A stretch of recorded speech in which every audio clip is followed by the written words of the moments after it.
예, 오늘 이 소식 전 국민을 분노하게 했습니다. 소속팀 회사의 가혹행위에 시달리다가 그 고통을 참지 못하고 극단적 선택을 한 철인 고 최숙현 선수. 이 억울하고 안타까운 죽음을 어찌해야 할까요? 취재 기자와 직접 얘기 나눠보겠습니다. 강재훈 기자, 예. 그 가혹행위의 내용을 보니까 정말 끔찍하더라고요. 네, 어제 고인의 억울한 죽음이 세상에 알려지면서 참 충격을 줬었죠. 특히 폭행 피해가 고스란히 담겨져 있는 녹음 파일이 공개되면서 국민들의 분노가 더욱 컸던 것 같습니다. 지난해 뉴질랜드 전지훈련 당시 전 소속팀 지도자들에게 폭행당하는 순간을 고인이 직접 녹음한 건데요. 체중 조절을 하라고 했는데 몰래 음식물을 먹었다면서 때린 겁니다. 당시 팀 닥터는 무자비하게 폭행을 가했고요.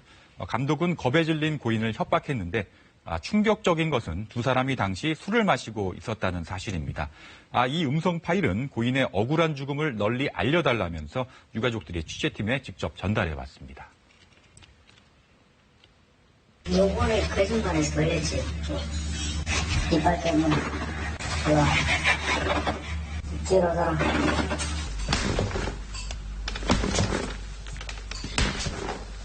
죽을래. 야, 그것을 하려 나오고. 너는 죽을래. 뭐가 문제야? 너 말려나가고. 그래, 하고 싶지. 말을 다 못했어. 와이드를 있으면 이거를 그걸 닦아야 드릴 거고 제가 그거 남았습니다. 도대체 이런 가혹행위가 얼마나 오랫동안 지속되는 겁니까? 예, 고인은 7년 전에 그 KBS와의 인터뷰에서 그 철인 3족의 재미를 막 느끼기 시작했던 소녀였습니다. 당시 인터뷰도 있는데요. 긴 시간 동안 숨이 차고 자신을 이길 수 있는 그런 과정 속에서 재미를 느낄 수 있었어요. 예, 청소년 국가대표 출신이었던 유망주 고인은 2017년 경주시청팀에 입단했습니다. 고인이 남긴 훈련 일지에는 가해자들에게 지속적으로 고통을 당해온 참담한 심정을 확인할 수 있었습니다. 끊임없는 괴롭힘에 이듬해인 2018년 운동을 포기하기도 했는데요. 지도자의 설득으로 1년 만에 복귀했습니다. 하지만 안타깝게 바뀐 것은 없었고 결국 올 초 부산시 체육회로 팀을 옮겼습니다. 이적 이후인 3월 경주시청팀 감독과 팀 닥터 그리고 팀 동료였던 선배 선수 2명을 형사 고소했습니다. 4월에 대한체육회 스포츠 인권센터에도 도움을 청했고요. 진척이 없자 6월에는 대한철인 3종협회에 직접 진정까지 냈습니다. 그리고 진정을 낸 지 불과 일주일 만에 극단적인 선택을 했는데요. 고인은 사건 당일까지 잘못을 인정하지 않는 가해자들의 뻔뻔한 태도에 절망했다고 합니다. 인권위에서 연락이 왔는데 가해자들이 부인을 하고 있다. 네. 라고 얘기를 했죠.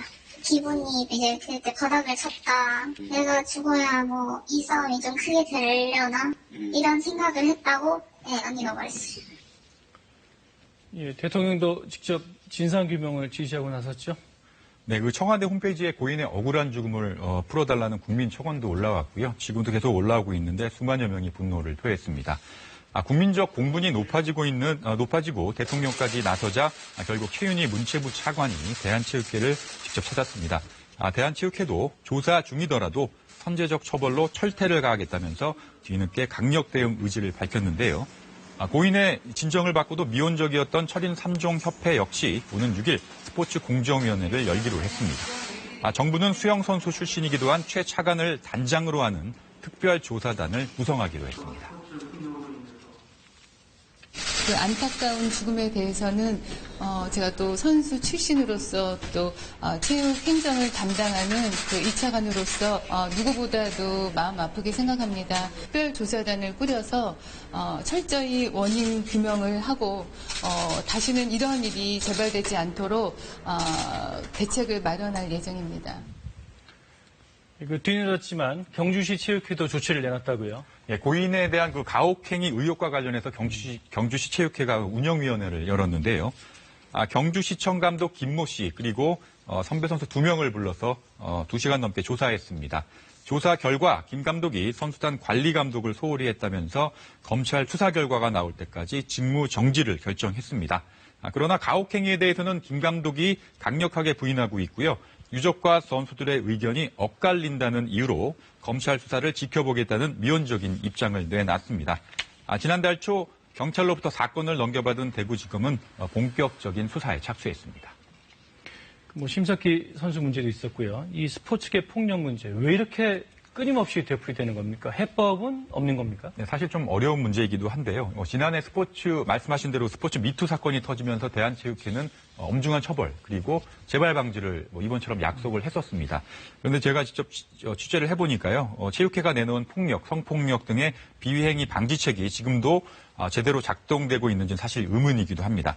이번 취재 과정에서 대한체육회 그리고 해당 협회로부터 가장 많이 들었던 말이 바로 수사권이 없다라는 말이었는데요. 말하자면 조사에 한계가 있다라는 말인데 그러면 대안은 사법 처리잖아요. 그런데 잘 아시다시피 현역 운동선수가 이렇게 좁은 체육계에서 지도자를 고소한다는 것이 결코 쉽지 않은 일이거든요. 쉽지 않겠죠. 예. 그래서 실제 고인의 죽음 이후에야 최 씨의 동료 선수 2명이 용기를 뒤늦게 내서 같은 피해를 당했다면서 형사고소에 나서기도 했습니다. 이런 특수성 때문에 선수 인권 침해 문제 해결을 위해서 독립적인 기구가 필요하다는 지적이 끊이지 않았습니다. 지난 4월 설립 추진단 구성을 마친 스포츠 윤리센터가 바로 그것인데요. 이번 사건을 계기로 올 8월 이 센터 설립이 속도를 낼 전망입니다. 네, 강재영 기자 잘 들었습니다.